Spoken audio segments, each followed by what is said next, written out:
राजनीतिक दल एउटा चुनावबाट अर्को चुनाव लक्षित हुन नहुने राष्ट्रिय स्वतन्त्र पार्टीका सभापति रवि लामिछानेको भनाई। राजनीतिक दल पुस्ता लक्षित हुनुपर्ने लामिछानेको जिकिर। निराशामा खेल्नुभन्दा उभिने जमिन कता हो स्पष्ट पार्नुहोस् भन्दै राष्ट्रिय स्वतन्त्र पार्टीका सभापति रवि लामिछानेलाई एमाले नेता विष्णु रिमालको आग्रह। विदेशमा भएका लाखौं नेपालीले मतदान नगर्दा मतदान फर्जी हुन थालेको प्रधानमन्त्री पुष्पकमल दाहाल प्रचण्डको जिकिर। चुनावमा विदेशबाट फोनका भरमा गलत शक्तिले भोट पाएको प्रचण्डको गुनासो। इजरायलमा बेपत्ता बिपिनको खोजी तीव्र छ, उहाँलाई फिर्ता ल्याइन्छ भन्दै प्रधानमन्त्री पुष्पकमल दाहाल प्रचण्डको प्रतिबद्धता। एम प्रसाद अधिकारी प्रधान सेनापति बन्ने सम्भावना सबै गलत हो भन्दै उप प्रधानमन्त्री पूर्णबहादुर खड्काको भनाई। कोशी प्रदेशको विषयमा छलफल गर्न कांग्रेस सभापति शेरबहादुर देउवाले बोलाए उपसभापति पूर्णबहादुर खड्का र महामन्त्री विष्णुप्रकाश शर्मा अनि गगन थापालाई। कैलालीमा प्रधानमन्त्री प्रचण्डलाई कालो झण्डा देखाइयो। समृद्धि र सुशासनका लागि आन्तरिक सुरक्षा व्यवस्था सुदृढ हुनुपर्ने गृहमन्त्री नारायण काजी श्रेष्ठको जिकिर। प्रहरीको अनुसन्धानमा प्रश्न उठाउने आधार नभएको गृहमन्त्री श्रेष्ठको स्पष्टीकरण। बीआरआईको तेस्रो सम्मेलनमा भाग लिन उप प्रधानमन्त्री नारायण काजी श्रेष्ठ चीन प्रस्थान। अहिलेको सन्दर्भमा राष्ट्रिय सहमतिको सरकार र मन्त्रीहरूमा प्रतिस्पर्धाको मोडेल बनाउनु पर्ने नेकपा माओवादी केन्द्रका उपमहासचिव जनार्दन शर्माको प्रस्ताव। यस्तै हो भने संहिता खारेज गर्नुपर्ने एमाले नेता भीम रावलको दावी। कालापानी क्षेत्रमा मोदीको भ्रमणबारे सरकारले कूटनीतिक नोट पठाउनु पर्ने राष्ट्रिय प्रजातन्त्र पार्टी नेपालका अध्यक्ष कमल थापाको जिकिर। राष्ट्रिय सभाको बैठक अनिश्चितकालका लागि स्थगित। कोशी प्रदेशमा मुख्यमन्त्रीले विश्वासको मत लिन बुधबार बोलाइयो प्रदेश सभाको बैठक। नेपाल राष्ट्र बैंकले सुरु गरेको 10 ऐतिहार लक्षित नयाँ नोट सटाई सुविधा जारी। नयाँ नोट सुविधा आगामी शुक्रबारसम्म साट्न पाइने। नयाँ नोट सुरक्षित रूपमा प्रयोग गर्न नेपाल राष्ट्र बैंकको आग्रह। दशैं लागेसँगै बजारमा किनमेल गर्ने ग्राहकहरूको भिड बढ्यो। दशैंका लागि काठमाडौँमा व्यापारीले ल्याउन थाले च्याङ्ग्रा। पोखरामा पनि भित्रियो दशैंका लागि च्याङ्ग्रा। भारतीय नोट साट्ने नाममा सीमा क्षेत्रमा नेपालीहरू ठगिँदै। इजरायलबाट फर्किएकाहरूलाई 1 महिनासम्म निशुल्क मनोवैज्ञानिक परामर्श दिँदै। सुदूरपश्चिमका पहाडी जिल्लामा असिना पानी बाली नालीमा भयो क्षति। चट्याङबाट हुने क्षति न्यूनीकरणका लागि पूर्व तयारीमा जुट्न स्वास्थ्य मन्त्रालयको अपिल। काठमाडौँका विभिन्न ठाउँमा थपियो वान वे। कार्तिक 1 गतेदेखि लागू हुने गरी महानगर क्षेत्रभित्र 3 ठाउँमा थपिएको वान वे कुन कुन हो यसको विषयमा पुरै जानकारी। सुदूरपश्चिम र कर्णाली प्रदेशका हिमाली क्षेत्रमा सधैँ फ्लाइटको समस्या। जहाजको टिकट सर्वसाधारणको पहुँचभन्दा बाहिर। नेपाली कार्टुन तुलनात्मक रूपमा धेरै शालीन र सभ्य रहेको कार्टुनिस्टहरूको भनाई। पठाउ र इनड्राइभ अफलाइनमा चलाउने 83 जना प्रहरीको नियन्त्रणमा। विराटनगरमा युवतीमाथि सामूहिक बलात्कार 3 जना पक्राउ। क्यानाडाको अन्टारियोमा बन्यो सगरमाथा पार्क। अन्तर्राष्ट्रिय फिल्म फेस्टिभलमा अब गोरु पर्व पनि छनौट। सगरमाथा क्षेत्रको भ्रमणमा आएका जर्मनीका 1 नागरिक बेपत्ता। सुदूरपश्चिमका पहाडी जिल्लामा भूकम्पको धक्का महसुस। अर्थतन्त्र बिस्तारै लयमा फर्कँदै गरेको अर्थमन्त्री डाक्टर प्रकाश शरण महतको जिकिर। सरकारले उद्योगीको समस्या र अर्थ सङ्कट बुझ्नै नसकेको पूर्व अर्थमन्त्री विष्णु पौडेलको भनाई। 23.55 अङ्कले घट्यो नेप्से परिसूचक। 211 कम्पनीको शेयर मूल्यमा देखियो गिरावट। बैंक तथा वित्तीय संस्थालाई वित्तीय विवरण प्रकाशित गर्ने समय 10 दिन थप। नेपाल विद्युत प्राधिकरणले 60 अर्बको आइपिओ ल्याउने। इक्रा नेपालले दियो AA+ क्रेडिट रेटिङ। सेप्टेम्बरमा भारतको निर्यात 63.84 अर्ब अमेरिकी डलर रहेको जानकारी। गाजा क्षेत्रलाई कब्जा गर्ने कुनै चाहना नरहेको इजरायलको प्रष्टीकरण। गाजामा केही घण्टाको लागि युद्ध विराम हुने। पोल्यान्डको सत्तारूढ दलले संसदीय चुनावमा लियो अग्रता। इजिप्टमा 3400 वर्ष पुरानो चियान फेला पर्यो र हङकङ र युएई सम्मिलित त्रिकोणात्मक श्रृङ्खला खेल्ने नेपाली टोलीको घोषणा। दर्शक महानुभाव नमस्कार। समाचारपाटी.com को न्यूज बुलेटिनमा यहाँलाई हार्दिक स्वागत छ। म प्रहलाद चन्द्र घिमिरे। सदाको आज पनि हामी उपस्थित भएका छौँ आजका मुख्य समाचार, ब्रेकिङ न्यूज अपडेट लगायत तपाईँलाई काम लाग्ने हेर्नै पर्ने महत्त्वपूर्ण समाचारहरू लिएर। हाम्रो मेहनतका लागि यो भिडियोमा एउटा लाइक अवश्य गर्नुहोला। दर्शक महानुभाव पलपलको न्यूज अपडेटका लागि हाम्रो च्यानललाई तपाईँले अहिलेसम्म सब्स्क्राइब गर्नुभएको छैन भने कृपया सब्स्क्राइब गर्नुहोस् अनि नजिकै आउने बेल आइकनलाई क्लिक गर्नुहोला। दैनिक रूपमा हेर्नुहुन्छ भने रेगुलर भनेर लेख्नुहोला। आज पहिलोचोटि हेर्दै हुनुहुन्छ भने फर्स्ट टाइम भनेर लेखिदिनु होला। देशभित्र हुनुहुन्छ भने आफू रहेको गाउँठाउँ सहर जिल्लाको नाम लेख्नु होला। विदेशमा हुनुहुन्छ भने कुन देशबाट हामीलाई हेरिरहनु भएको छ त्यो कुरा तलको कमेन्ट बक्समा कमेन्ट गर्नुहोला। आउनुहोस् दर्शक महानुभाव आजका मुख्य समाचार सुरु गरौँ। राजनीतिक दल एउटा चुनावबाट अर्को चुनाव लक्षित हुन नहुने राष्ट्रिय स्वतन्त्र पार्टीका सभापति रवि लामिछानेको भनाइको प्रसङ्गबाट। राष्ट्रिय स्वतन्त्र पार्टीका सांसद रवि लामिछानेले राजनैतिक दल एउटा चुनावबाट अर्को चुनावमा लक्षित हुन नहुने बताउनु भएको छ। सोमबारबाट सुरु भएको पार्टीको नीति मन्थन कार्यक्रमलाई सम्बोधन गर्दै उहाँले यस्तो बताउनु भएको हो। उहाँले राजनैतिक दल एउटा चुनावबाट अर्को चुनावमा लक्षित नभई एउटा पुस्ताबाट अर्को पुस्तामा लक्षित हुनुपर्ने बताउनु भयो। उहाँले राजनैतिक दलका विचार अभिव्यक्तिहरू स्पष्ट नआउँदा अनुमानको घेरामा आफूहरू पनि परेको बताउनु भयो। उहाँले यो परिवर्तनमा सारा जीवन बिताएका नेताहरूप्रति कहिलेकाहीँ विषय केन्द्रित कटाक्ष गरे पनि मुलुकको परिवर्तनमा उहाँहरूले दिएको योगदानलाई अवमूल्यन गर्ने आँट साहस र योजना नरहेको बताउनु भयो। उहाँले परिवर्तनलाई अवमूल्यन गर्ने ध्येय आफूहरूको नरहेको पनि स्पष्ट पार्नुभयो। उहाँले भन्नुभयो राजनैतिक दल एउटा चुनावबाट अर्को चुनावमा लक्षित नभई एउटा पुस्ताबाट अर्को पुस्तामा लक्षित हुनुपर्छ। कहिलेकाहीँ राजनीतिक दलका विचार अभिव्यक्तिहरू स्पष्ट नहुँदा अनुमान जल्दछन् र शङ्का नै आशंकामा हामीलाई पनि कयौँ अनुमानको घेरामा राखिएको छ। यो परिवर्तनमा आफ्नो सारा जीवन बिताएका नेताहरूप्रति कहिलेकाहीँ कटाक्ष गरेको मात्र यहाँहरूले सुन्नु भएको छ होला। विषय केन्द्रित कटाक्ष हुन सक्छन् तर समग्रमा मुलुकको परिवर्तनमा उहाँहरूले दिएको योगदानलाई अवमूल्यन गर्ने न आँट न साहस न योजना छ। परिवर्तनलाई अवमूल्यन गर्ने ध्येय हुँदैन उहाँको भनाइ छ। सभापति लामिछानेले रासोपा नयाँ पार्टी भएकाले सिक्दै र बुझ्दै जाने प्रयासमा रहेको पनि बताउनु भयो। उहाँले पुराना राजनीतिक दलहरूमा अझै पनि राणा शासन कायम रहेको बताउनु भयो। उहाँले देशले व्यवस्था बदलेको भए तापनि राजनीतिक दलभित्रको आन्तरिक लोकतन्त्र नहुँदा समस्या आएको बताउनु भएको छ। दर्शक महानुभाव, रवि लामिछानेको भनाइ तपाईँलाई कस्तो लाग्यो? आफ्नो कुरा तलको कमेन्ट बक्समा कमेन्ट गर्नुहोला। नेकपा एमालेका उपमहासचिव विष्णु रिमालले राष्ट्रिय स्वतन्त्र पार्टीका सभापति रवि लामिछानेलाई जनताको निराशामा नखेल्न आग्रह गर्नुभएको छ। सभापति लामिछानेले 84 को निर्वाचनपछि नीति बनाउने नभई नीति अनुसार काम गर्ने भन्दै नीति मन्थनमा जुटेपछि उपमहासचिव रिमालले यस्तो आग्रह गर्नुभएको हो। उहाँले भन्नुभयो, प्रिय रविजी, पार्टी निर्माणको प्रक्रियामा पनि यस्तै हुने गर्छ। सुरुमा तिनीहरूले गरेनन् भन्दै निराशामा खेल्ने, त्यसपछि आफूलाई क्रुसेडरको रूपमा प्रस्तुत गर्ने र अन्त्यमा जमिनमा उभिने, कता जाने हो, के गर्न चाहेको रहस्य खोल्ने उहाँको भनाइरहेको छ। इतिहासमा टिकेका सबै पार्टीहरू यस्तै प्रक्रियाबाट गुज्रिएको भन्दै एजेन्डामा पोखिएपछि जनताले तिनीहरूको रङ थाहा पाउने भएकाले त्यसपछि कित्ता काटको प्रक्रियामा प्रवेश गर्ने उहाँको भनाइ छ। उहाँले भन्नुभयो, लाग्छ अहिले तपाईँहरू पार्टी निर्माणको प्राकृतिक प्रक्रियामा प्रवेश गर्दै हुनुहुन्छ। धेरै धेरै शुभकामना। अन्यथा मान्नुहुन्न भने एउटा अनसोलिसिटेड सल्लाह दिउँ, अरूले गरेका थिएनन् हामीले गर्दैछौँ। यो भाका चाहिँ अलि पुरानो हो। तपाईँहरू जस्तो नयाँलाई अलि सुट गर्दैन कि? अरूले के गरेका थिए बाल दिनुहोस्, आफूहरू के गर्दै हुनुहुन्छ त्यो चाहिँ बताउनुहोस्। प्रक्रिया न हो त्यहाँ नयाँ या पुरानो भन्ने हुन्न। सबैले त्यो बाटो नहिँडी सुखै छैन। हो को कति स्मार्ट भन्ने चाहिँ हुन्छ। जो बढी स्मार्ट हुन्छ त्यसैले टक्लोलाई काइयो बेच्छ उहाँको भनाइ छ। उहाँले रविलाई आग्रह गर्दै माओवादीका दिवंगत नेता पोष्टबहादुर बोगटीको प्रसङ्ग स्मरण गर्नुभयो। उहाँले थप्नु भएको छ, जिल्लावासी पुरानो चिन्जान र एउटै निर्वाचन क्षेत्रको प्रतिस्पर्धी भएको नाताले एक दिन मैले उहाँलाई सोधेँ, माओवादी पार्टीले विगतमा एमालेले गरेका गल्ती कमजोरीलाई नदोर्याए हुन्न दाइ? उहाँले शालीनतापूर्वक भन्नुभयो, विष्णुजी, तपाईँ हाम्रो गाउँमा हरेक घरका आमाहरूले बच्चालाई झुलुङ्गोमा हालिदिएर घाँसपात गर्न जान्थे। आमा आउनु अघि बच्चा उड्थ्यो, रोन्थ्यो, थाक्थ्यो, त्यही दिसा पिसाब गर्थ्यो र कतिपय बच्चाले त दिशा समेत खान्थे। पछि आमा हुनेहरूले आफ्ना पालामा यसबाट शिक्षा लिए हुने नि, पछि जन्मिएका बच्चाले पनि त्यसो नगरे हुने नि। तर के गर्ने, नगरी जानिन्न। यो त नियमित चक्र रहेछ। स्वर्गीय पोष्टबहादुर बोगटीको भनाइ कति मननयोग्य छ हगि भन्दै उहाँले प्रश्न समेत गर्नुभएको छ। दर्शक महानुभाव, रवि लामिछानेलाई विष्णु रिमालले गरेको यो आग्रह, उहाँले भनेको विषय तपाईँलाई कस्तो लाग्यो? कृपया एउटा कमेन्ट तलको कमेन्ट बक्समा कमेन्ट गर्नुहोला। प्रधानमन्त्री पुष्पकमल दाहाल प्रचण्डले विदेशमा भएका लाखौं नेपालीले मतदान नगर्दा मतदान फर्जी हुन थालेको बताउनु भएको छ। जनप्रगतिशील मञ्च आबद्ध गैर आवासीय नेपाली सङ्घ NRNA-सँग भेटघाट तथा अन्तर्राष्ट्रिय कार्यक्रमलाई सम्बोधन गर्दै फोनका भरमा गलत शक्तिले भोट पाएको उहाँले बताउनुभयो। उहाँले भन्नुभयो, अहिले धेरै नेपाली विदेशमा छन्। उनीहरूको मतदानको अधिकार दिएपछि मात्रै फेयर इलेक्सन हुने नेपालमा। विदेशमा भएका लाखौं नेपाली मतदानबाट वञ्चित हुँदा चुनाव नै फर्जी हुने भयो। उहाँबाट फोन गरेको भरमा मत राख्नुपर्ने र त्यहाँ चाहिँ सोसल मिडिया जस्तो विभिन्न माध्यमबाट प्रभावित हुने खतरा देखा पर्यो। देशको आवश्यकता राजनीतिक चेतना मूल्य मान्यता भन्दा पनि भनसुनको आधारमा चल्ने हुन थालेको छ उहाँले भन्नुभएको छ। वस्तुगत र वैज्ञानिक ढङ्गले मतदानको अधिकार पनि दिनुपर्छ भन्ने नीति अन्तर्गत प्रवासीहरूलाई पनि मतदानको अधिकार दिनुपर्छ भनेर निर्वाचन आयोगलाई पनि आफूले निर्देशन गरेको उहाँले बताउनु भएको छ।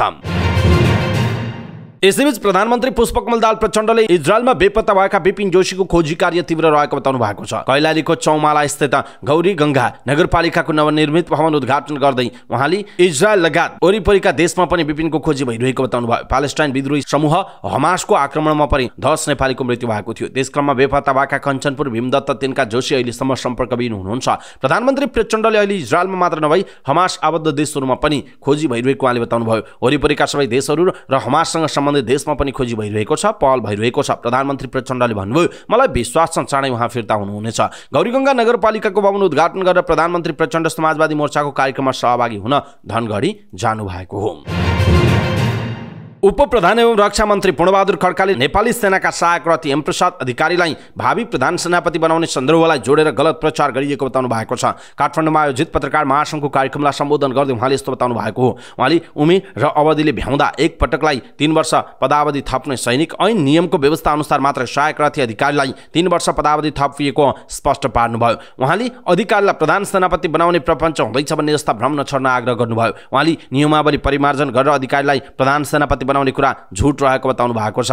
उहाँले नेपाली सेनाको प्रधान सेनापति हुनका लागि निश्चित मापदण्ड रहेको बताउनु भयो। उहाँले सेनाको विधान बाहिर गएर सरकारले कुनै काम नगर्ने बताउनु भएको छ। उहाँले एमप्रसाद अधिकारी प्रधान सेनापति बन्ने सम्भावनाको कुरा सबै गलत भएको दाबी समेत गर्नुभएको छ। उपप्रधान एवं रक्षा मन्त्री खड्काले सरकार सूचना प्रविधिलाई विकास, आर्थिक रूपान्तरण, जनताको जीवनस्तरमा सुधार, लोकतन्त्र र प्रेस स्वतन्त्रताको स्वच्छन्द र सृजनात्मक अभ्यासमा उपयोगी बनाउनेतिर आवश्यक नीति, कानुन, योजना बनाउँदै अगाडि बढ्ने बताउनु भएको छ। नेपाली कांग्रेसका सभापति शेरबहादुर देउवाले कोशीका विषयमा छलफल गर्न उपसभापति र महामन्त्रीहरूलाई बोलाउनु भएको छ। बैठक धुम्बाराई स्थित देउवा निवासमा हुने जनाइएको छ। सत्तारूढ गठबन्धनले कोशी प्रदेशको मुख्यमन्त्री माओवादीलाई छुट्याउने निर्णय गरेपछि नेता डाक्टर शेखर कोइराला पक्षले कोशीमा विद्रोह गरेको थियो। कोइराला निकट केदार कार्केली एमालेको सहयोगमा मुख्यमन्त्री बन्नुभएको छ। कांग्रेसका 8 जनाले विद्रोह गरी केन्द्रीय गठबन्धन विरुद्ध उत्रिएका थिए। नेता कोइरालाले पार्टीका पदाधिकारी माओवादीलाई मुख्यमन्त्री सुम्पिन तयार भएको भन्दै विरोध जनाउँदै आएका छन्। कार्की मुख्यमन्त्री बनेपछि उद्धव थापा संसदीय दलको नेता र हिमाल कार्कीले उपनेताबाट राजीनामा दिनुभएको छ। देउवाले बोलाएको बैठकमा उपसभापति धनराज गुरुङ पनि अनुपस्थित रहने बताइएको छ। इन्डोनेसिया भ्रमणमा रहनुभएका उहाँ कार्तिक 3 गते फर्कने जनाइएको छ। कैलालीमा प्रधानमन्त्री पुष्पकमल दाहाल प्रचण्डलाई क्रान्तिकारी कम्युनिस्ट पार्टी कैलालीले कालो झण्डा देखाएको छ। लम्कीचुवा नगरपालिकाको भवन शिलान्यास गरेर धनगढी फर्कने क्रममा मसुरियामा पार्टीले कालो झण्डा देखाएको जनाइएको छ। व्याख्यात्मक टिप्पणीको नाममा राष्ट्रघाती सम्झौता एमसीसी सम्झौता पास गरेको भन्दै प्रचण्डलाई कालो झण्डा देखाएको पार्टीले जनाएको छ। प्रधानमन्त्री प्रचण्डले धनगढीमा हुने समाजवादी मोर्चाको भेलालाई सम्बोधन गर्ने कार्यक्रम छ।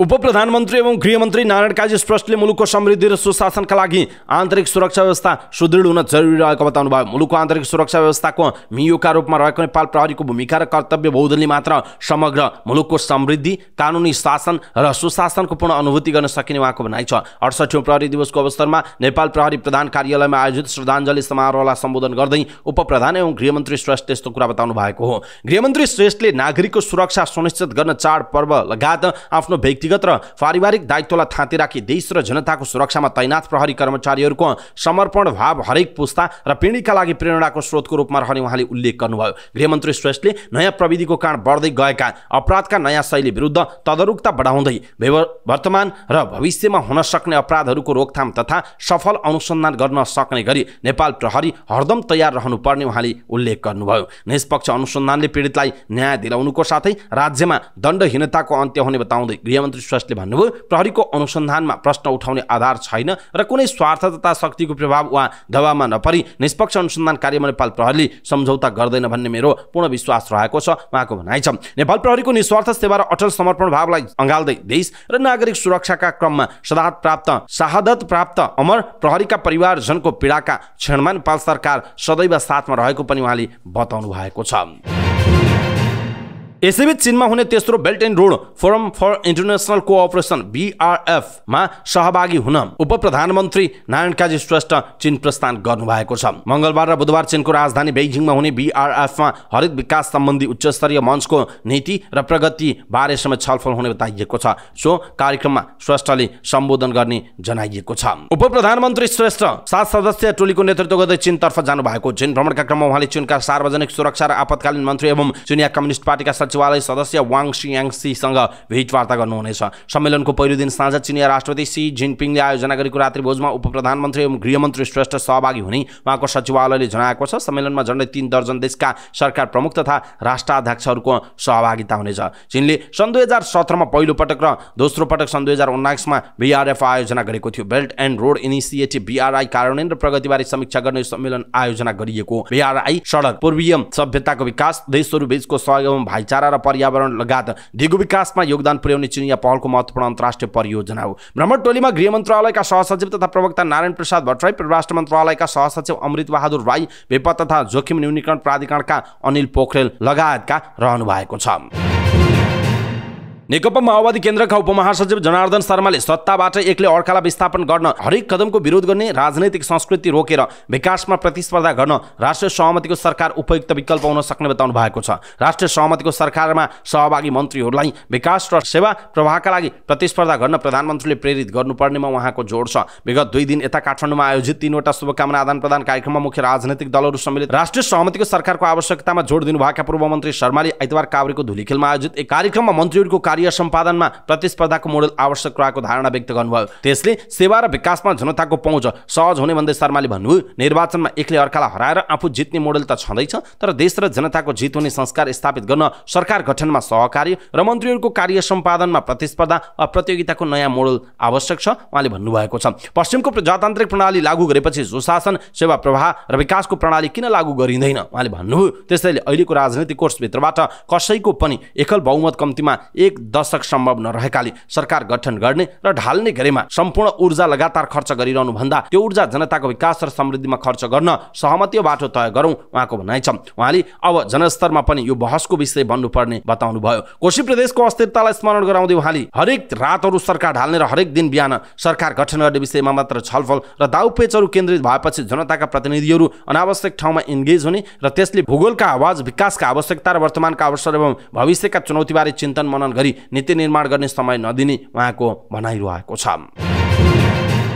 नेकपा एमालेका नेता भीम रावलले देश जोगाउनका लागि संघीयता खारेज गर्नुपर्ने हुन सक्ने बताउनु भएको छ। नेपाली भूभाग कालापानीमा भारतीय प्रधानमन्त्री नरेन्द्र मोदीको नाङ्गो हस्तक्षेप हुँदा सरकार कोशीको कुरूप सत्ताको खेलमा लागेको उहाँले आरोप लगाउनु भयो। उहाँले ट्विटरमा लेख्नु भएको छ, नेपाली भूभाग कालापानीमा भारतीय प्रमुखको नाङ्गो हस्तक्षेप हुँदा सरकार मौन रहने तथा प्रमुख राजनैतिक दलहरूमा नीत, सत्ता, स्वार्थका लागि जस्तो चरित्र र व्यवहार देखाएको छ र जसको कुरूप कोशी प्रदेशमा देखियो। यदि यही नै संघीयताको मानक हो भने यस्तो संघीयता देश जोगाउन खारेज गरिनुपर्छ उहाँले लेख्नु भएको छ। दर्शक महानुभाव, भीम रावलले लेखेको विषय अथवा उहाँको जुन विचार छ यसप्रति तपाईँ के भन्नुहुन्छ आफ्नो कुरा तलको कमेन्ट बक्समा कमेन्ट गर्नुहोला। राप्रपा नेपालका अध्यक्ष कमल थापाले नेपालले नक्सामा समेटिएको कालापानी क्षेत्रमा भारतीय प्रधानमन्त्री नरेन्द्र मोदीको भ्रमणबारे सरकारले कूटनीतिक नोट पठाउनु पर्ने बताउनु भयो। संविधान र कानुनले निषेध गरेको कार्यप्रति सरकार संवेदनशील नभएका कारण धार्मिक र सामाजिक सद्भाव बिग्रँदै गएको उहाँले टिप्पणी गर्नुभएको छ। विराटनगरमा सञ्चारकर्मीहरूसँग कुराकानी गर्दै अध्यक्ष थापाले धर्म परिवर्तन गराउने र हत्या जस्ता संविधान र कानुनले निषेध गरेको कार्य भइरहेको प्रति सरकार संवेदनशील हुन नसक्दा धार्मिक र सामाजिक सद्भाव बिग्रँदै गएको उहाँले बताउनु भयो। सामाजिक, धार्मिक र जातीय सद्भाव कायम गराउन संविधान र कानुनको पूर्ण पालना गराउन सरकार गम्भीर हुनुपर्ने उहाँको भनाइ छ। थापाले समाजमा द्वन्द्व भड्काउन सक्ने स्थिति प्रति सबै पक्ष सचेत बन्नुपर्नेमा जोड दिनुभयो। थापाले प्रधानमन्त्रीले नै जातीय राज्य बनाउने अभिव्यक्ति दिनु गलत भएको टिप्पणी पनि गर्नुभएको छ। राष्ट्रिय सभाको बैठक स्थगित भएको छ। मंगलबार दिउँसो 1 बजेर 1 बजेका लागि निर्धारण गरिएको बैठक अनिश्चितकालका लागि स्थगित गरिएको संसद सचिवालयका महासचिव डाक्टर भरतराज गौतमले बताउनुभयो। राष्ट्रिय सभा नियमावली 2075 को नियम 6 उपनियम 3 बमोजिम राष्ट्रिय सभाका अध्यक्ष गणेश तिमिल सिन्हाले निर्धारित बैठक विशेष कारणवश तोकिएको दिन र समयमा बस्न नसक्ने जानकारी दिनुभएको छ। कोशी प्रदेशका मुख्यमन्त्री केदार कार्कीले विश्वासको मत लिने प्रयोजनका लागि बुधबार कोशी प्रदेश सभाको बैठक बोलाइएको छ। असोज 20 मा तत्कालीन मुख्यमन्त्री हिक्मत कुमार कार्कीले विश्वासको मत लिन बोलाएको बैठकमा उहाँले राजीनामा घोषणा गर्नुभएको थियो। त्यसपछि अनिश्चितकालका लागि स्थगित भएको बैठक अर्को मुख्यमन्त्रीले विश्वासको मत लिने प्रयोजनका लागि फेरि बोलाइएको छ। सोमबार प्रदेश सभा सचिवालयले सूचना जारी गर्दै बुधबार बिहान 11 बजेका लागि बैठक बोलाएको जानकारी दिएको छ। सरकारको आग्रहमा प्रदेश सभाको बैठक बोलाइएको प्रदेश सभा सचिव गोपाल पराजुलीले जानकारी दिनुभयो। नेकपा एमालेको समर्थनमा कांग्रेसभित्र विद्रोह गर्दै डाक्टर शेखर कोइराला समूहका नेता केदार कार्की शनिबार प्रदेशको मुख्यमन्त्री नियुक्त हुनु भएको हो। आइतबार पदभार ग्रहण गर्नुभएका कार्कीले कांग्रेस र एमालेका एक जनालाई मन्त्री समेत बनाउनु भएको छ। कांग्रेस सांसद भूपेन्द्र राईले मुख्यमन्त्रीले विश्वासको मत लिने विषयमा दलमा कुनै जानकारी नभएको बताउनु भएको छ। सरकारमा सहभागी हुने विषयमा दलमा छलफल भएन। विश्वासको मत लिने विषय कसरी थाहा पाउनु, कांग्रेस सांसद राईले भन्नुभयो। उहाँहरूको 39 एमाले र 8 कोइराला समूहले विश्वासको मत पुगिहाल्छ, त्यही भएर दल नखोज्नु भएको होला उहाँको भनाइ छ। कार्कीले मुख्यमन्त्रीमा दाबी पेश गरेपछि प्रधानमन्त्री प्रचण्ड, नेपाली कांग्रेसका सभापति शेरबहादुर देउवा र कांग्रेस नेता शेखर कोइराला बीच सत्तारूढ गठबन्धनलाई अझै बलियो बनाउने सहमति पनि भएको थियो। तर आइतबार मन्त्री परिषद विस्तार गर्दा मुख्यमन्त्री कार्कीले एमालेका नेतालाई पनि मन्त्री परिषदमा सहभागी गराएपछि गठबन्धन दलभित्र असन्तुष्टि छ। शपथ ग्रहणपछि सहमतिको सरकार बनाउने बताउनु भएका मुख्यमन्त्री कार्कीले गठबन्धन घटक दलसँग छलफल भने गर्नुभएको छैन। नेपाल राष्ट्र बैंकले दशैं तिहार लक्षित नयाँ नोट सटाई सुविधा दिन सुरु गरेको छ। सोमबारदेखि सुरु भएको यो सुविधा आगामी शुक्रबारसम्म जारी रहनेछ। राष्ट्र बैंकले हरेक वर्ष दशैं तिहार लक्षित नयाँ नोट सटाई सुविधा दिने गरेको छ। विगतका वर्षहरूमा जस्तै यो वर्ष पनि राष्ट्र बैंकले आगामी शुक्रबारसम्म नयाँ नोट सटाई सुविधा हुने नेपाल राष्ट्र बैंकका कार्यकारी निर्देशक नरेश मान साक्यले बताउनुभयो। उहाँले नयाँ नोट सटाई गर्दा प्रति व्यक्ति 18,500 रुपैयाँसम्म मात्र पाउने बताउनुभयो। उहाँले काठमाडौँ उपत्यकाभित्रको हकमा राष्ट्रिय वाणिज्य बैंक र वाणिज्य बैंकहरूले तोकेको शाखाबाट नयाँ नोट सटाई गर्न सकिने बताउनुभयो। उहाँले काठमाडौँ उपत्यका बाहिरको हकमा राष्ट्र बैंकको प्रदेश स्थित कार्यालय र वाणिज्य बैंकका शाखा कार्यालयमा गई नोट साट्न सकिने बताउनुभयो। उहाँले सर्वसाधारणहरूलाई राष्ट्र बैंकले दिएका नयाँ नोट सुरक्षित रूपमा प्रयोग गर्न आग्रह गर्नुभयो। उहाँले नयाँ नोटमा टीका लाग्ने, मैलो कालो लाग्ने, च्यात्ने काम नगर्न आह्वान समेत गर्नुभयो। उहाँले नोटलाई सुरक्षित साथ प्रयोग गरियो भने नोटको आयु लामो हुने बताउनुभयो। उहाँले सर्वसाधारणहरूले नोटलाई सुरक्षित रूपमा प्रयोग गरी राज्यले छिटो छिटो नोट छाप्नुपर्ने बाध्यता कम हुने बताउनुभयो। उहाँले नोट सुरक्षित रूपमा प्रयोग गर्दा राज्यको करोडौं रुपैयाँ बचत हुने बताउनुभयो। उहाँले सर्वसाधारणहरूले सकेसम्म QR कोड लगायत विद्युतीय कारोबार प्रणाली प्रयोग गर्न आवश्यक रहेको बताउनुभयो। उहाँले आगामी दिनमा डिजिटल करेन्सी जस्तै अन्य उपायहरू मार्फत नोटको चलन चल्ती कम गर्न राष्ट्र बैंकले तयारी गरिरहेको पनि बताउनु भएको छ। त्यस्तै नयाँ नोट सटाई सुविधा सुरु गरेसँगै मानिसहरू लाइनमा बसेर नयाँ नोट सटाई गर्न राष्ट्र बैंकमा पुगेर नयाँ नोट सटाई गरेका छन्। नयाँ नोट सटाई गर्न पुगेका खेलराज अधिकारीले नेपाल राष्ट्र बैंकले लाइनमा सहज रूपमा नयाँ नोट सटाई सुविधा दिइरहेको बताउनुभयो। उहाँले धेरै लाइन समेत बस्न नपर्ने भएकाले सहज रूपमा प्रति व्यक्ति 18,500 रुपैयाँ पाउने भएकाले आफूले 18,500 लिएको बताउनुभयो। त्यस्तै सलाम सिंह तामाङले पनि विगतको भन्दा नयाँ नोट सटाई ज्येष्ठ नागरिकको लागि छुट्टै रूपमा व्यवस्थित गरिएकाले सहज भएको बताउनुभयो। उहाँले नयाँ प्रविधि अनुसार पैसा बोकेर नपाए पनि QR मार्फत पैसा साट्न सक्ने व्यवस्थाले अझ सहज बनाएको बताउनुभयो। नयाँ नोट सटाई गर्न पुगेकाहरूका सर्वसाधारण ढकबहादुर बुढाथोकीले नयाँ नोटको गाउँघरमा महत्त्व हुने भएकाले सटाई गरेर लैजान राष्ट्र बैंक आएको बताउनुभयो। विगतका वर्षहरूमा भन्दा यस वर्ष राष्ट्र बैंकले वाणिज्य बैंकहरूको सीमित शाखाहरूबाट मात्र नयाँ नोट बाँड्ने व्यवस्था मिलाएको छ। केही बैंकहरूले नोट सटाई गर्ने शाखाहरूको सूची समेत निकालेका छन्। सटाई गर्दा 5 को 1 प्याकेट, 10 को, 20 को, 50 को र 100 को दरको एक प्याकेट उपलब्ध गराइने जनाइएको छ। दशैं लागेसँगै काठमाडौँ उपत्यकाका मुख्य बजारहरूमा दशैंका लागि किनमेल गर्ने ग्राहकहरूको भिड लाग्न थालेको छ। काठमाडौँको अर्सन, न्युरो र भुटाहेटी लगायतका क्षेत्रमा बजारमा सामान किन्ने ग्राहकहरूको भिड लाग्न थालेको छ। विगतको वर्षको जस्तै यो वर्ष आर्थिक मन्दीका कारण व्यापारका लागि उत्साह नदेखिएको व्यापारीहरूले बताएका छन्। तर दशैं लागेसँगै बजारमा ग्राहकको भिडभाड बढ्दा व्यापारीहरूलाई केही राहत मिल्ने आश जगाएको न्युरोको भनाइ छ। व्यापारीहरूले बजारमा आर्थिक मन्दीका कारण ग्राहकको क्रय शक्ति एकदमै कमजोर रहेको देखिएको व्यवसायीहरूले बताएका छन्। उनीहरूले दशैं लागेसँगै व्यापार बढ्न थालेको पनि बताएका छन्। उनीहरूले अझ सरकारी छुट्टी भएपछि ग्राहकहरू बढ्ने आशामा व्यवसायीहरू रहेको बताएका हुन्। आर्थिक मन्दीले ग्राहकहरूको क्रय शक्तिमा कमी आएकाले दशैंमा ग्राहकहरूको रोजाइमा सस्तो सामान पर्न थालेको व्यवसायीहरूको भनाइ छ। व्यापारीहरूले न्यू रोड लगायतका क्षेत्रमा भित्र बिक्री नहुँदा बाहिर फुटपाथमा सामान राखेर बिक्री गर्नु परेको बताएका छन्। नेपाल राष्ट्रिय व्यापार महासंघका पूर्व अध्यक्ष नरेश कटुवालले होलसेल बजारबाट प्रशस्त सामानहरू बिक्री भए पनि खुद्रा बजारमा धेरै चहलपहल नदेखिएको बताउनुभयो। उहाँले आर्थिक मन्दीका कारण मानिसहरूको रोजगारी समेत गुमेकाले तल्लो तहमा मन्दी रहेको बताउनुभयो। उहाँले क्रय शक्ति कम भएकाले दशैंमा मानिसहरूको विगतको जस्तो किनमेलमा उत्साह नदेखिएको बताउनु भएको छ। पूर्व अध्यक्ष कटुवालले होलसेल बजारमा बिक्री वृद्धि भएकाले दशैं लागेसँगै बजारमा ग्राहक बढ्ने र व्यापार वृद्धि हुने आश पलाएको उल्लेख गर्नुभयो। उहाँले यो वर्षको दशैंमा करिब 50% व्यापार हुने अपेक्षा रहेको भन्दै घटस्थापनादेखि फुलपातीसम्मको दिनसम्म धैर्य गर्न आवश्यक रहेको बताउनुभयो। उहाँले 2 दिनदेखि बजारमा मानिसहरूको भिडभाड रहेको तर आर्थिक मन्दीका कारण सामान्य चल्ने किसिमले मात्र खरिद गर्ने गरेको बताउनुभयो। उहाँले होलसेल बजारमा सामान खरिद गर्नेहरूको भने चहल पहल रहेको बताउनुभयो। त्यस्तै राष्ट्रिय व्यापार संघका अध्यक्ष सरोज कुमार श्रेष्ठले दैनिक 7,000 मानिसहरू विदेश गइरहेकाले नेपालमा कसलाई सामान बिक्री गर्ने भन्ने अवस्था आएको बताउनुभयो। उहाँले उपभोग गर्ने युवाहरू श्रम तथा अध्ययनका लागि विदेश जाने क्रमले पनि बजारमा माग बढ्न नसकेको बताउनुभयो। उहाँले न्यू रोड लगायतका क्षेत्रमा भित्री सटरमा रहेका सामानहरू बाहिर ल्याएर सेलमा बिक्री गरिरहनु परेको बताउनु भएको छ। उहाँले पसलका सामानहरू सेलमा राखेपछि ग्राहकहरूको भिड देखिएको बताउनुभयो। उहाँले व्यापारीहरूमा पनि आर्थिक मन्दी भएका कारण 2000 को सामान सेलमा राखेर 200 सम्म बिक्री गरिरहेको बताउनुभयो। बताउनुभयो। उहाँले मन्दीका कारण ग्राहकहरू पनि सस्तो सामान नै बढी किनिरहेको बताउनुभयो। उहाँले व्यापारीहरू भएको सामान दशैंमा सेलमा राखेर स्टक सक्ने, दशैंपछि त्यतिकै बस्ने मनस्थिति समेत बनाइरहेको बताउनुभयो। उहाँले मन्दीकै कारण खुद्रा सहित फुटपाथ र होलसेल पसलहरूमा पनि बिग सेल राखिएको उल्लेख गर्नुभयो। उहाँले मन्दी र युवाहरू विदेशिँदा समग्रमा गत वर्षभन्दा व्यापार घटेको दावी गर्नुभयो। त्यस्तै न्यू रोडका व्यापारी वैकुण्ठ दाहालले खुद्रा बजारमा विगतका वर्षहरूको तुलनामा 10% पनि व्यापार नभएको बताउनुभयो। उहाँले सटर भित्रका पसलहरूमा ग्राहक नआउँदा व्यापारीहरू मोबाइल चलाएर बस्न बाध्य भएको भन्दै 2 दिन केही ग्राहकको भिड सेलमा देखिएको बताउनुभयो। उहाँले सियो किन्न समेत न्यू रोड लगायतका क्षेत्रमा मानिसहरू आउने परिपाटी रहेकाले बजारमा भिड देखिएको भन्दै भिड अनुसार व्यापार नभएको बताउनुभयो। व्यापारीहरूले बजारमा व्यापार नभएको भने पनि गत शनिबारदेखि काठमाडौँ उपत्यकाका मुख्य व्यापारिक केन्द्रहरूमा ग्राहकहरूको किनमेल गर्ने भिडभाड बढेको छ। किनमेल गर्नेहरूको भिडभाड बढेकाले 2 दिनदेखि काठमाडौँका व्यापारिक केन्द्रहरूमा सवारी साधनको समेत चाप देखिएको छ। हिन्दूहरूको ठुलो पर्व दशैं लागिसकेको छ। दशैंमा हिन्दूहरूले देवी दुर्गालाई बलि चढाउने गर्छन्। त्यसैले दशैं मासु खाने पर्व हो। दशैंका लागि हिन्दू धर्मावलम्बीले खसी, बोका, च्याङ्ग्रा आदि खरिद गर्छन्। त्यसैले दशैंमा खसी बोकाको ठुलो कारोबार हुन्छ। काठमाडौँ उपत्यकामा व्यापारीहरूले खसी बोका र च्याङ्ग्रा बिक्रीका लागि ल्याउन थालेका छन्। भक्तपुरको सल्लाहघारीमा व्यापारीहरूको 2 समूहले च्याङ्ग्रा ल्याएको छ। व्यापारीहरूका अनुसार यी च्याङ्ग्रा चीनको तिब्बत र मनाङबाट ल्याइएको। यो च्याङ्ग्रालाई व्यापारीले जिउँदोमा नै 1350 रुपियाँमा बिक्री गर्दै आएका छन्। हिमाली क्षेत्रमा पालिने च्याङ्ग्राको मासु खसी बोकाको भन्दा मिठो र पोसिलो हुन्छ भन्ने विश्वास रहिआएको छ। यसैबीच चाडपर्व लक्षित भेडा च्याङ्ग्रा पोखरा पनि भित्रिसकेका छन्। अहिले साइपाल हिमालतिरका भेडा च्याङ्ग्रा पोखरा आइसकेका छन् भने मुस्ताङबाट आउने व्यापारीहरू बाटोमै छन्। बझाङ बाजुराका व्यापारीले पनि नवदुर्गाको अघिल्लो दिनदेखि नै बेच्न सुरु गरेका छन्। अहिले पोखरा महानगरपालिका एक सिम्पानी जौबारी क्षेत्रमा करिब 2000 को हाराहारीमा भेडा च्याङ्ग्राको व्यापार भइरहेको छ। शुक्रबार बझाङबाट भेडा च्याङ्ग्रा पोखरा ल्याउनुभएका व्यापारी राजेन्द्र बहादुर धामीले अरूले भन्दा पहिला ल्याई चाँडो बिक्री हुने बताउनुभयो। दशैं लागेसँगै पोखरामा भेडा च्याङ्ग्राको माग बढ्न थाल्छ, नबिक्ला भन्ने हुन्न।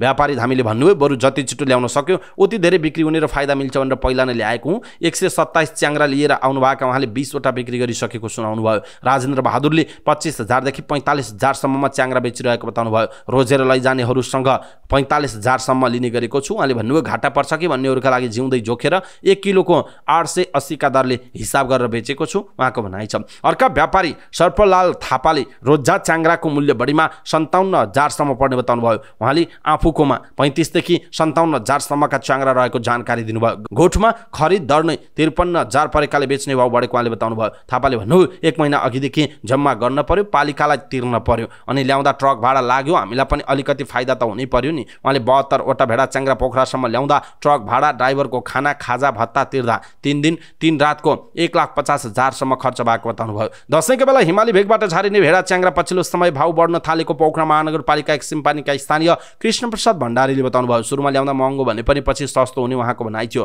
पोहोर पनि सुरुमा 40-50 हजार भन्न भएका थिए, पछि 18,000 सम्ममा किनेर लगियो। उहाँले भन्नुभयो यो पालि पनि सुरुमा 57,000 भनेका छन्, साह्रै महँगो छ। दशैंमा भेडा च्याङ्ग्रा धेरैले सिङ्गै घर लगेर काट्छन् भने सिङ्गै लैजान नसक्नेहरू मिलेर पनि बाँड्ने गर्छन्। केहीले फ्रेस हाउसबाट किनेर खान्छन्। दशैंमा च्याङ्ग्राको मासु खानुपर्छ भन्ने मानसिकता बसिसकेको छ। कृष्णप्रसादले भन्नुभयो केहीले एउटा सिङ्गै लिएर जान्छन्, कोहीले मिलेर लैजान्छन् र भाग लगाएर खान्छन्। पछिल्लो समयमा भेडा च्याङ्ग्राको भाउ बढेको भए पनि माग भने उस्तै रहेको उहाँले बताउनुभयो।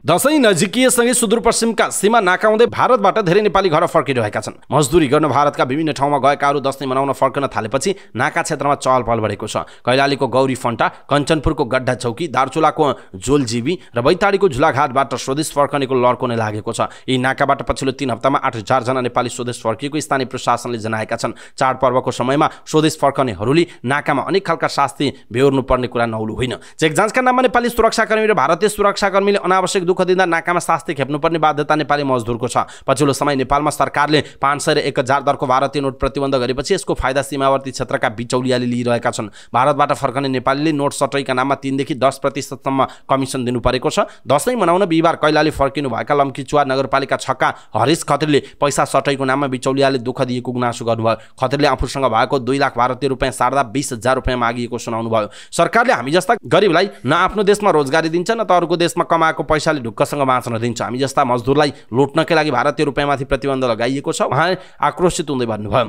खत्रीले बनगाउँमा खोका राखेर भारतीय रुपैयाँ सट्टै गरिराखेका बिचौलियाले सुरुमा 10% का दरले 2,20,000 मागे पनि अन्तिममा 10,000 मा मानेको बताउनुभयो। नेपालमा भारतीय रुपैयाँ नचल्ने भएका कारण बाध्य भएर बिचौलियालाई कमिसन तिरेरै साट्नु परेको उहाँले बताउनुभयो। लम्कीकै जनकबहादुर साईले पनि सीमा क्षेत्रमा निकै दुःख पाएको सुनाउनुभयो। भारतीय रुपैयाँ सट्टै सुरक्षाकर्मीले चेक जाँचका नाममा दिने दुःखका कारणले आफूले शास्ति खेप्नु परेको उहाँको भनाइरहेको छ। दार्चुलाको शैलेशेखर नगरपालिका 3 का मनोज धामीले पनि उस्तै गुनासो गर्नुभयो। भारतको सीमावर्ती बजार बनगाउँदेखि गौरीफन्टा नाकासम्म बिचौलियाहरूको बिग रहेको उहाँको भनाइ छ। भारतीय रुपैयाँ साट्ने मात्र नभई अनेक वाहनामा ठग्ने, दुःख दिने र चर्को भाडा असुल्ने समूह नाका क्षेत्रमा सक्रिय रहेको उहाँले बताउनु भएको छ। यसैबीच जिल्ला प्रहरी कार्यालय कैलालीका प्रवक्ता प्रहरी नायब उपरीक्षक डीएसपी कुलदीप चन्दले भने सीमावर्ती क्षेत्रमा भारतीय रुपैयाँ सट्टैको विषय दुई पक्षको आपसी समझदारीको भएको बताउनुभयो। तर भारतबाट फर्किरहेका नेपालीलाई खल्तीमा नगद बोकेर नआउन र सगभर भारतबाटै नेपालमा रहेका आफन्तको खातामा पैसा जम्मा गर्न आग्रह गर्नुभएको छ। कैलालीका प्रमुख जिल्ला अधिकारी युवराज कटेलले दशैं मनाउन घर फर्कने नेपाली नोट सट्टैका नाममा चर्को रकम लिएको विषयमा प्रशासनको गम्भीर ध्यानाकर्षण भएको बताउनुभयो। उहाँले नेपाल राष्ट्र बैंकमा गएर भारतीय रुपैयाँ साट्न सकिने भएकाले सबैलाई बिचौलियासँग कारोबार नगर्न आग्रह समेत गर्नुभएको छ। युद्धग्रस्त इजरायलबाट फर्किएका नेपालीलाई ललितपुरको अन्नपूर्ण प्राकृतिक अस्पतालले निःशुल्क मनोवैज्ञानिक परामर्श दिने भएको छ। अस्पतालका सञ्चालक तथा मेडिकल डाइरेक्टर डाक्टर स्कन्द ढाङ्गीले 1 महिने निःशुल्क मनोवैज्ञानिक परामर्श दिने बताउनुभयो। उनीहरूमा पोस्ट ट्रौमाटिक स्ट्रेस डिसअर्डर नहोस् भनेर अस्पतालले मनोवैज्ञानिक परामर्श, न्यूरो मनोचिकित्सक, पुनर्स्थापना कार्यक्रम, योग, ध्यान, प्राकृतिक उपचार, जडीबुटी, फिजियोथेरापीहरू जस्ता सेवा निःशुल्क दिन लागि डाक्टर ढाङ्गीले बताउनु भएको छ। अस्पतालमा इजरायलबाट फर्किएका नेपाली मात्र नभई उनीहरूका नजिकका आफन्त पनि निःशुल्क सेवा दिने उहाँले बताउनुभयो। उपचार सेवा दिन न्यूरोसाइकियाट्रिस्ट डाक्टर प्रदीप पाण्डे, प्राकृतिक चिकित्सक तथा यौन विशेषज्ञ डाक्टर स्कन्द डाङ्गी, आयुर्वेद चिकित्सक डाक्टर रमेश पौडेल, योग therapist Sabin Maharjan, neuro physiotherapist doctor Virendra खड्काको टिमले सेवा दिने जनाइएको छ। सुदूरपश्चिमका पहाडी जिल्लाहरूमा बेमौसमी असिना पानीले बाली नालीमा क्षति पुर्याएको छ। दार्चुला, बैतडी, ढोटी, डडेलधुरा, अछाम लगायतका जिल्लामा गैराती परेको असिना पानीले धान, भटमास, कोदो र तरकारीमा क्षति पुर्याएको स्थानीयले बताएका छन्। दार्चुलामा हावाहुरी सहित असिना पानी परेको थियो। बैतडीका पोरचौडी, डिलासैनी, दोगडा, केदार, सिगास गाउँपालिकामा पनि असिना पानीले क्षति पुर्याएको छ। कर्णाली प्रदेशमा पर्ने दैलेख, ठाँटी, काँध 4, गैरा गाउँमा पनि धान र कोदोमा असिना पानीले क्षति पुर्याएको फोटो सामाजिक सञ्जालमा देखिएको छ। दिउँसो घाम लागे पनि बेलुका असिना पानी परेको थियो। पानीले खर फगालाहरूमा काटेको खरमा समेत क्षति पुर्याएको जनाएको छ। पशु चौपायाका लागि फागलाहरूमा काटेर सुकाइएको खर पनि भिजेर नष्ट हुँदा किसान चिन्तित बनेका छन्। सुदूरपश्चिमका पहाडी जिल्लाहरूमा हिउँदमा पशु चौपायालाई खुवाउन अहिले सबै खर फगालाको घाँस काटेर सुकाउने गरिन्छ। 28 गतेदेखि पश्चिमी वायु भारतको जम्मू कश्मीर हुँदै नेपालको दार्चुला प्रवेश गरेको थियो। पश्चिमी वायुको प्रभावले सुदूरपश्चिम, कर्णाली र लुम्बिनी प्रदेशमा 2 दिन वर्षा हुने जल तथा मौसम विज्ञान विभागको मौसम पूर्वानुमान महाशाखाले जनाएको छ। ठूलो वर्षा हुने सम्भावना नभए पनि हल्कादेखि मध्यम वर्षाले समस्या पार्न सक्ने भएकाले पूर्व सतर्कता अपनाउन मौसमविदहरूले सुझाव दिएका छन्। देशभरका स्वास्थ्य संस्था र सम्बन्धित निकायलाई चट्याङबाट सुरक्षित रहनुका साथै चट्याङबाट हुने घाइतेको उचित व्यवस्थापनका लागि पूर्व तयारी गर्न स्वास्थ्य तथा जनसङ्ख्या मन्त्रालयले अपिल गरेको छ। मन्त्रालयका प्रवक्ता डाक्टर प्रकाश बुढाथोकीले जारी गरेको विज्ञप्तिमा स्वास्थ्य संस्था र स्वास्थ्य उपकरणलाई चट्याङ प्रतिरोधात्मक बनाउन उचित व्यवस्थापन गर्नुपर्ने आग्रह गरिएको छ। मनसुन लगायत अन्य बेला हुने चट्याङबाट हुने घाइतेको लक्षण र व्यवस्थापन विद्युतीय विपदबाट हुने घाइतेभन्दा भिन्न हुने हुँदा सोको बारेमा जानकारी रही उचित व्यवस्थापन गर्न मन्त्रालयले सम्बन्धित निकायलाई अनुरोध गरेको छ। गृह मन्त्रालयको तथ्याङ्क अनुसार गत वर्ष 2079 जेठ 22 गतेदेखि असोज 23 गतेसम्म 187 चट्याङका घटनामा 60 जनाको मृत्यु भएको थियो। त्यस्तै 157 जना घाइते भएका थिए। चट्याङको घटनाको संख्या अघिल्लो वर्ष विपदका कारण भएका मृत्यु मध्ये दोस्रो र घाइतेको संख्यामा प्रथम थियो भने यस वर्ष बढ्दो क्रममा देखिन्छ। विज्ञप्तिमा भनिएको छ चट्याङबाट स्वास्थ्य संस्थाको सुरक्षा र चट्याङबाट हुने घाइतेहरूको उचित व्यवस्थापन गर्न स्वास्थ्य क्षेत्रको पूर्व तयारी अपरिहार्य छ भनेर भनिएको छ। काठमाडौँ महानगरपालिकाले थप 3 ठाउँमा एकतर्फी वान वे बनाएको छ। कार्तिक 1 गतेदेखि लागू हुने गरी महानगरीय क्षेत्रभित्र थप 3 ठाउँमा वान वे बनाएको। काठमाडौँ महानगरपालिका क्षेत्रभित्र सवारी आवागमनलाई थप व्यवस्थित बनाउन कार्तिक 1 गतेबाट लागू गर्ने गरी त्रिपुरेश्वर, कमलादी र दरबार मार्ग सडक खण्डलाई एकतर्फी वान वे बनाइएको महानगरले सूचना जारी गरी जानकारी दिएको छ। काठमाडौँ महानगरपालिका वडा नम्बर 11 त्रिपुरेश्वर मूल सडक खण्डको दक्षिणतर्फ त्रिपुरेश्वरबाट गोसिङ्गाल सेतुपुल मिलन मार्गतर्फ जान मात्र पाइनेछ। त्यस्तै वडा नम्बर 28 पुतली सडक मूल सडक खण्डको पश्चिमतर्फ कमलादी मोडबाट घण्टाघरतर्फ जान मात्र पाइनेछ भने वडा नम्बर 1 र 28 मा पर्ने दरबार मार्ग मूल सडकको पूर्वतर्फ महेन्द्र सालेकदेखि कृष्ण पाउरोटी चोक कमल पोखरीसम्म मात्र जान पाइने महानगरपालिकाले जनाएको छ। सडक सञ्जाल नपुगेको सुदूरपश्चिम र कर्णाली प्रदेशका हिमाली जिल्लामा सर्वसाधारणलाई हवाई टिकट पाउन नै सधैँ मुस्किल हुने गरेको छ। मौसमको प्रतिकूलता र एयरलाइन्सहरूको सीमित उडान हुने भएकाले हवाई टिकटमा ठुला बडाको मात्रै वर्चस्व हुने गरेको देखिएको छ। नेपाल वायु सेवा निगमका उडानहरू अत्यन्त न्यून हुनु, निजी एयरलाइन्सहरूले पनि नियमित उडानलाई भन्दा चार्टर उडानलाई प्राथमिकतामा राखेका कारण नियमित हवाई उडानमा सर्वसाधारणलाई टिकट पाउन मुस्किल हुने गरेको छ। नेपालगञ्जबाट हिमाली क्षेत्रमा उडानका लागि सर्वसाधारणले हवाई टिकट पाउन कि त ठुला मान्छेलाई भन्नुपर्छ कि त बिचौलियालाई। सामान्य ढङ्गले आफै टिकट लिन्छु भन्ने हो भने महिनौसम्म पनि टिकट पाउन नसकिने अवस्था त्यस क्षेत्रको रहेको जनाइएको छ। सुत्केरी ग्राउन्ड नेपालगञ्ज आउनु भएकोले मिनी प्रदेश पूर्वी रुकुम कि टिका शाहले घर फर्कनका लागि जहाजको टिकट पर्खिरहनु भएको छ। नेपालगञ्ज आउने समयमा पनि जहाजको टिकट सहज पाइएको थिएन। रुकुम पूर्व सिस्ने गाउँ कि टिका जिल्लामा सुविधा सम्पन्न अस्पताल नभएपछि सुत्केरी सेवा लिन नेपालगञ्ज आउनु भएको थियो। 18 दिनकी सुत्केरी टिकासँग जहाजको टिकट छैन, पाइन्छ कि भन्ने आशामा विमानस्थलमा अब चालिएर यताउता गरिरहनु भएको छ। पूर्वी रुकुम पुथा उत्तर गङ्गा गाउँपालिका वडा नम्बर 8 की निशा सेन बोहरा पनि सुत्केरी ग्राउन्ड नेपालगञ्ज आउनुभयो। जुम्लिया नानीहरूकी आमा निशाको पनि जहाजको टिकट नभन्दा घर फर्कने टुङ्गो छैन। 1 महिना भइसक्यो नेपालगञ्ज होटलमा बसेको, अझै कति दिन बस्नुपर्ने हो भन्ने उहाँलाई पीर लागेको छ। यसैबीच विदेशी टोली आउँदा दिनमा 5 वटासम्म चार्टर गर्ने निजी एयरलाइन्सहरूले ती उडानमा स्थानीयका लागि एउटा पनि सिट राख्दैनन्। कार्गो उडान गर्ने, विदेशी ओसार्ने, तर आफूहरू बिरामी हुँदा पनि उडानको टिकट नपाएर उपचार अभावमा ज्यान गुमाउनु पर्ने भन्दै स्थानीयहरू हवाई उडान सेवा प्रति नै आक्रोशित बन्दै गएका छन्। नेपाल वायु सेवा निगमले सातामा निकै कम उडान भर्ने र नियमित उडानको समयमा पनि उडान नगरी स्थगित गर्ने भएकाले पनि समस्या भएको धेरैको गुनासो छ। निगमको जहाजको उडान धेरै जसो स्थगित भइरहँदा निजी एयरलाइन्ससँग मिलिमतो भएको हो कि भन्ने आशंका पनि स्थानीयले गरेका छन्। निजी एयरलाइन्सहरूले पनि नियमित उडान स्थगित गरेर चार्टर उडान गर्ने गर्दा बल्ल बल्ल टिकट पाएका सर्वसाधारण चर्को भाडा तिर्न बाध्य हुने गरेको जनाइएको छ। कार्टुनबाट राजनीतिमा सबै पक्षलाई चित्त बुझाउन सक्ने अवस्था नरहने कार्टुन स्टोरले बताएका छन्। काठमाडौँमा आयोजित सञ्चार माध्यममा कार्टुनको प्रयोग र आचार संहिता विषयक कार्यक्रममा कार्टुन स्टोरले यस्तो बताएका हुन्। उनीहरूले सञ्चार माध्यममा कार्टुन प्रभावकारी विधाको रूपमा आइरहेको बताएका छन्। उनीहरूले पछिल्लो समयमा सामाजिक सञ्जालमा कार्टुनमा कुनै नेतालाई छुनै नहुने जस्ता प्रतिक्रिया आउने गरेकोमा दुःख व्यक्त गरे। कार्टुनिस्ट क्लबका पूर्व अध्यक्ष अभिन श्रेष्ठले केही सामाजिक सञ्जाल प्रयोगकर्ताहरूबाट कार्टुनिस्टहरूले कुनै नेताप्रति गरेको व्यङ्ग्यका कारण आक्रमण झेलिरहनु परेको दुखेसो गर्नुभयो। उहाँले नेपाली कार्टुन तुलनात्मक रूपमा धेरै शालीन र सभ्य रहेको बताउनु भयो। उहाँले नेपाली कार्टुन अन्य देशको तुलनामा सभ्य र शालीन हुँदाहुँदै पनि लाग्ने आक्षेपका कारण आफूहरूलाई दुःख लाग्ने गरेको बताउनु भयो।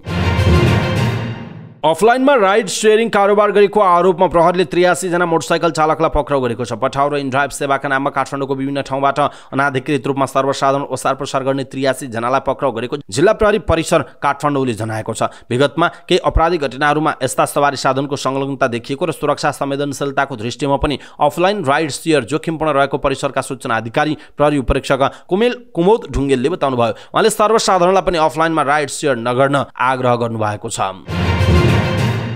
विराटनगरमा 25 वर्षीय युवतीमाथि सामूहिक बलात्कार गरेको आरोपमा प्रहरीले 3 जनालाई पक्राउ गरेको छ। युवतीले दिएको झुरीका आधारमा प्रहरीले धनुषाको मिथिला बिहारी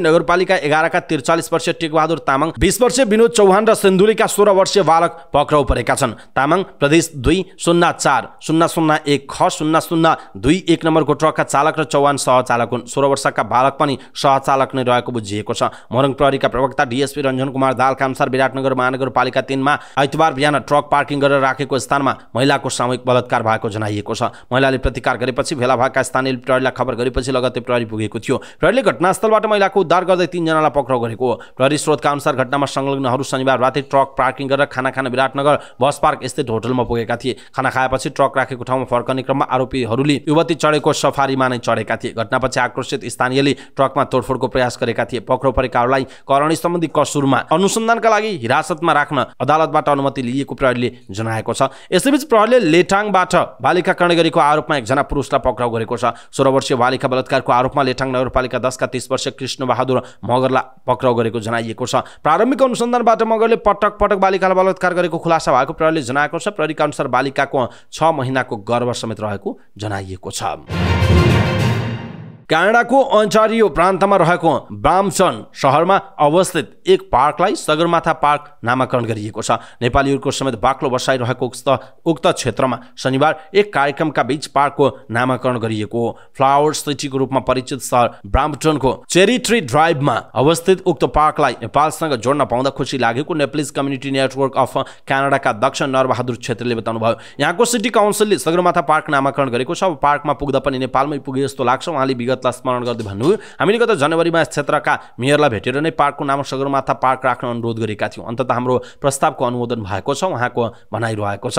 क्यानाडाको मूलधारको राजनीतिमा सक्रिय विजय पौडेलले क्यानाडाको सार्वजनिक स्थललाई नेपालसँग जोड्न पाउनु ठूलो उपलब्धि रहेको बताउनुभयो। Federation of Canada Nepal chamber of कमर्सका अध्यक्ष समेत रहनुभएका पौडेलले भन्नुभयो, यहाँका मेयरले पार्कभित्र सगरमाथाको झल्को लाग्ने रक क्लाइम्बिङ समेत बनाउने प्रतिबद्धता व्यक्त गर्नुभएको छ। त्यो हाम्रा लागि झन् खुसीको क्षण हुनेछ। युवा उद्यमी समेत रहनुभएका पौडेलले यस्ता गतिविधिले नेपालको पर्यटन प्रवर्धनमा पनि टेवा पुग्ने अपेक्षा राखेको बताउनु भएको छ।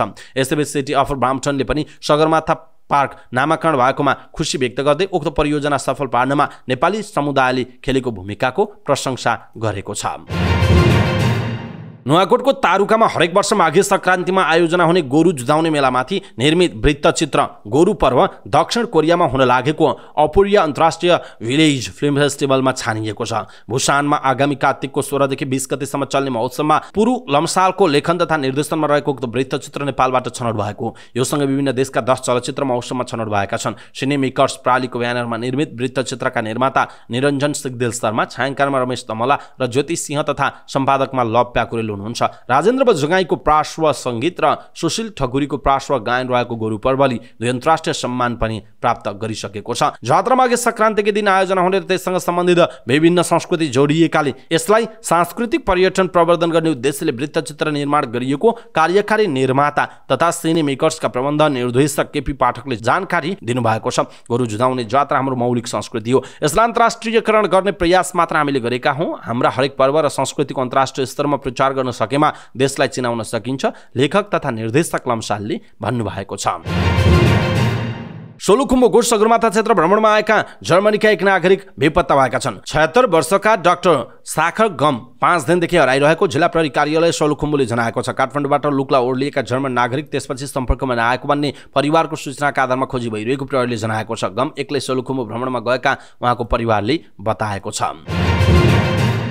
बैतडी सहित सुदूरपश्चिमका पहाडी जिल्लामा बिहान भूकम्पको धक्का महसुस गरिएको छ। भूकम्प मापन केन्द्र सुर्खेतका प्रमुख बलबहादुर तामाङले दार्चुला पहाडी भारतको वतन भन्ने ठाउँमा केन्द्रबिन्दु बनाएर बिहान 9:26 4.8 रेक्टर स्केलको भूकम्प गएको जानकारी दिनुभयो। भूकम्पको धक्का महसुस गरिएको भए पनि क्षतिबारे जानकारी प्राप्त नभएको जिल्ला प्रहरी कार्यालय बैतडीले जनाएको छ।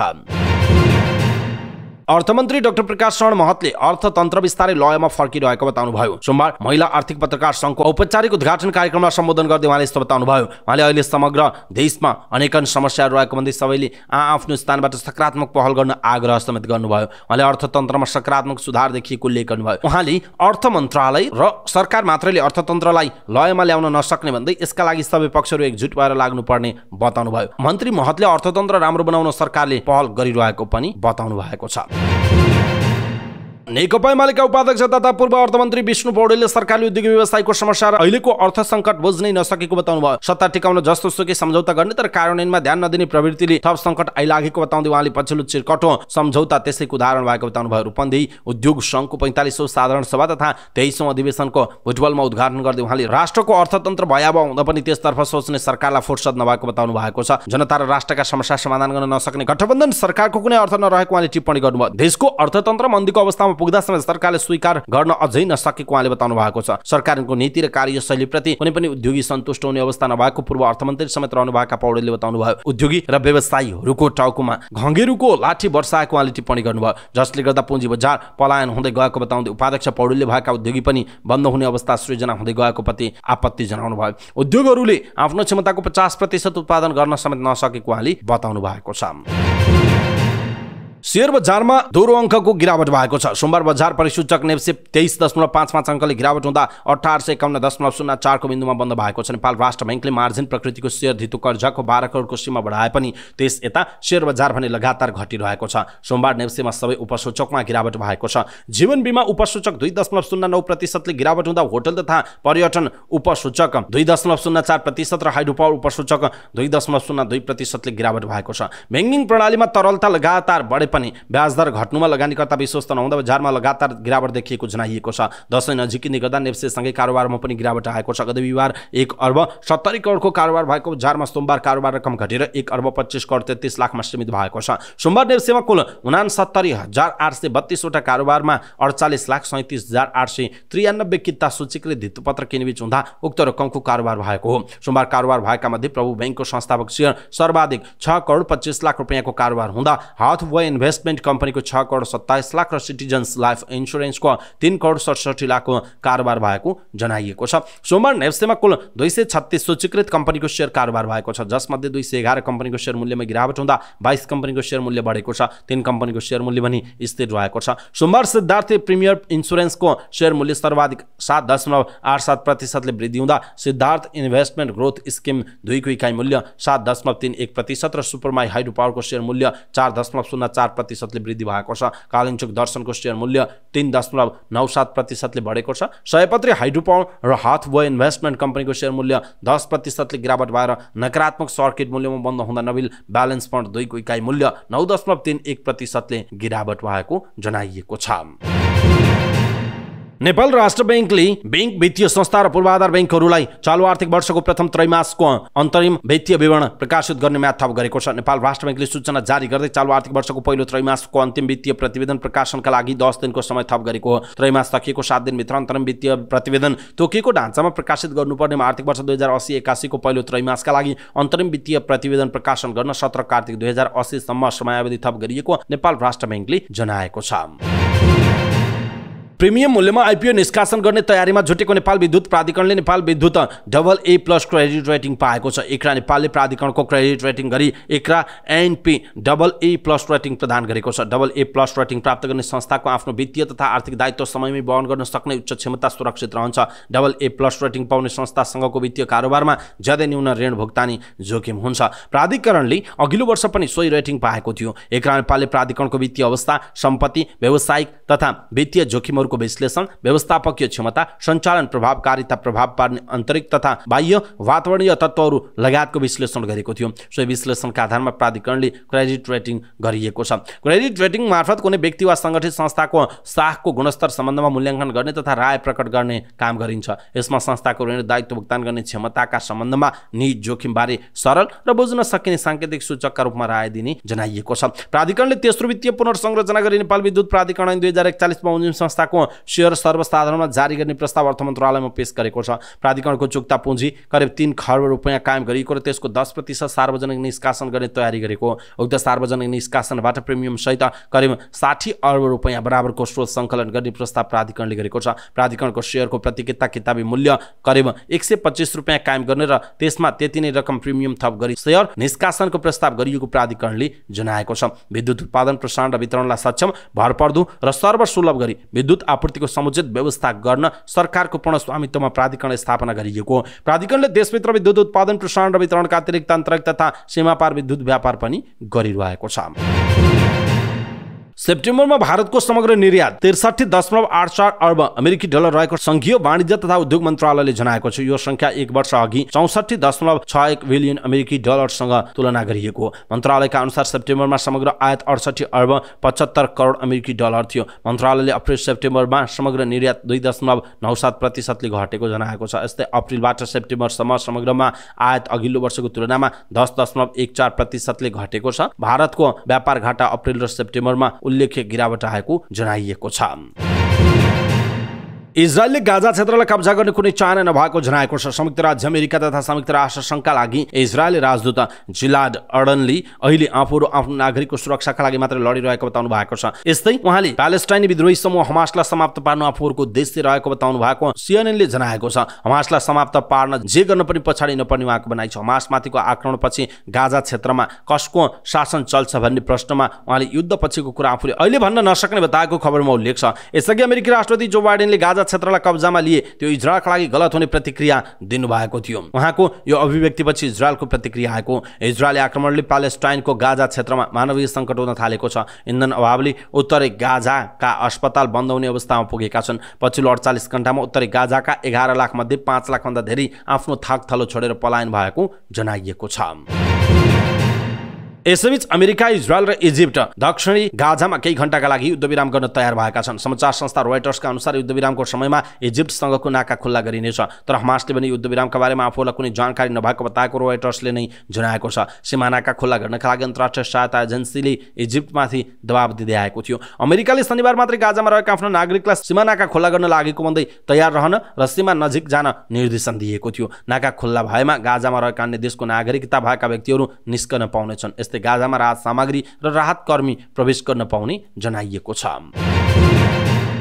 पोल्यान्डको सत्तारूढ कानुन र न्याय पार्टी PIS ले आइतबारको संसदीय चुनावमा 36.8% मतका साथ अग्रता लिएको छ। साना साझेदारहरूसँग गठबन्धनमा रहेको PIS ले संसदको तल्लो सदनमा 200 सिट जितेको छ। 460 सिट रहेको संसदमा बहुमत पनि पुगिसकेको छैन। नागरिक गठबन्धनमा 31.6% मतका साथ दोस्रो स्थानमा रहेको छ भने तेस्रो मार्ग गठबन्धनले 13% मत प्राप्त गरेको जनाइएको छ। देशभरका 31,000 बढी मतदान केन्द्रहरूमा भएको मतदानमा सेजमका 460 सदस्य र 100 जना सेनेटरहरू 4 वर्षको कार्यकालका लागि चयन हुने जनाइएको छ।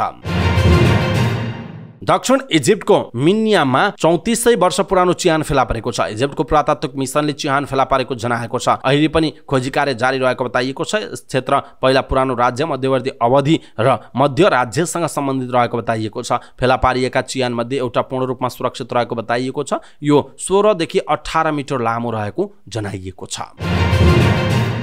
नेपाल क्रिकेट संघ क्यानले हङकङ र UAE सम्मिलित त्रिकोणात्मक श्रृङ्खला खेल्ने नेपाली टोलीको घोषणा गरेको छ। क्यानले रोहित पौडेलको कप्तानीमा 18 सदस्यीय टोलीको घोषणा गरेको हो। टोलीमा ललित राजवंशीले पुनरागमन गरेका छन्। 19औं एसिया गेम्सको अभ्यासका क्रममा घाइते भएका बायाँ हाते स्पिनर ललित राजवंशीको दाहिने कलर बाउन्डको असोज 4 गते शल्यक्रिया भएको थियो। उनी 4 हप्ताको आरामपछि टिममा फर्किएका हुन्। यस्तै लोकेश बम र सूर्य तामाङले पनि टिममा पुनरागमन गरेका छन्। प्रतियोगिता सुरु हुनु अघि नै स्पिनर सन्दीप लामिछानेले व्यक्तिगत कारण देखाउँदै टिमबाट आफ्नो नाम फिर्ता लिएका थिए। त्यसैले उनी टोलीमा नरहेको जनाइएको छ। नेपालले पहिलो खेल कार्तिक 1 गते UAE सँग खेल्नेछ। त्यस्तै कार्तिक 2 गते नेपाल र हङकङको खेल हुनेछ। कार्तिक 4 गते फुलपातीका दिन नेपाल हङकङ बीचको दोस्रो खेल हुनेछ भने कार्तिक 6 गते नवमीका दिन UAE र नेपालको खेल हुनेछ। फाइनल खेल भने 10 गते हुने जनाइएको छ। आयोजक क्यानका अनुसार सहभागी टिमले डबल राउन्ड रोबिङ लिग खेल्नेछन् र शीर्ष 2 टिमले फाइनल खेल खेल्नेछन्। कार्तिक 1 गतेदेखि सुरु हुने त्रिकोणात्मक T20 सिरिजको प्रत्यक्ष प्रसारण भने हिमालय टेलिभिजनले गर्ने जनाइएको छ। त्यसो त नेपाली टिममा रोहित कुमार पौडेल कप्तान छन्। आसिफ शेख, कुशल भोतेल, कुशल मल्ल, दिपेन्द्र सिंह हैरी, सन्दीप जोरा, गुलसन झा, सोमपाल कामी, करण केसी, प्रतीश जैसी, ललित राजवंशी, अविनाश बोहरा, विवेक यादव, सागर ढकाल, विनोद भण्डारी, लुकेश बम, सूर्य तामाङ र श्याम मौसम ढकाल रहेको जनाइएको छ। अवस्था दर्शक महानुभाव, समाचार पार्टी.com को न्यूज बुलेटिन अहिलेका लागि यति नै। हामीले प्रस्तुत गरेका समाचारहरूप्रति तपाईको धारणा के छ? आफ्नो धारणा तलको कमेन्ट बक्समा कमेन्ट गर्नुहोला। हाम्रो मेहनतका लागि यो भिडियोमा एउटा सानो लाइक अवश्य गर्नुहोला। दर्शक महानुभाव, पलपलको न्यूज अपडेट हेर्नका लागि हाम्रो च्यानललाई तपाईले अहिलेसम्म सब्स्क्राइब गर्नुभएको छैन भने कृपया सब्स्क्राइब गर्नुहोस् अनि नजिकै आउने बेल आइकनलाई क्लिक गर्नुहोला। समाचार पार्टी.com को न्यूज बुलेटिन नेपाली समय अनुसार भोलि बिहान 5 बजे लिएर फेरि हामी उपस्थित हुनेछौँ। पलपलको न्यूज अपडेटका लागि समाचार पार्टी.com हेर्दै गर्नुहोस्। नमस्कार।